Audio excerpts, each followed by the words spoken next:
Hi friends. ఈరోజు మనం what is AI అనేది తెలుసుకుందాం. సో, ఏఐ ట్యుటోరియల్‌లో డే 1 నుంచి డే 30 వరకు కంప్లీట్‌గా మనం ఏఐ అనేది నేర్చుకోబోతున్నాం. So, welcome to Gen AI Forge Tech. So, ఇప్పుడేంటంటే ఏఐ అంటే ఏంటంటే మీరు డైలీ ఇన్‌స్టాగ్రామ్ యూజ్ చేస్తా ఉంటారు కదా! మేబీ ఈరోజు యూట్యూబ్ కూడా ఓపెన్ చేసుంటారు.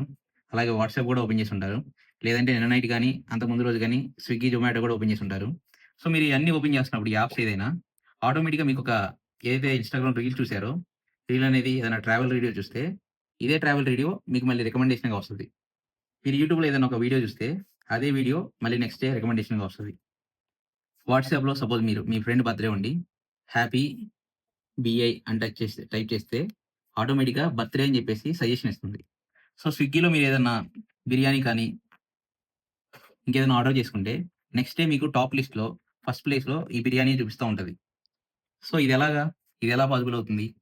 సో, ఇయన్నీ ఎలా పాజిబుల్ అవుతున్నాయంటే, ఇదంతా గూడా ఏఐ ద్వారానే జరుగుతుంది.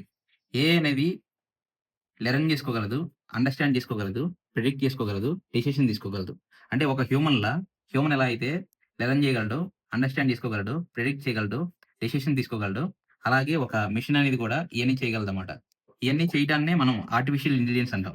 సో, వీటిలో మనం ఏఐని మొబైల్‌లో యూజ్ చేస్తాము, హాస్పిటల్స్‌లో యూజ్ చేస్తున్నాం, కార్స్‌లో యూజ్ చేస్తున్నాం, బ్యాంక్స్‌లో యూజ్ చేస్తున్నాం, కంటెంట్ క్రియేషన్‌లో యూజ్ చేస్తున్నాం, సాఫ్ట్‌వేర్ డెవలప్‌మెంట్‌లో యూజ్ చేస్తున్నాం. ఇంకా everywhere we are using this artificial intelligence.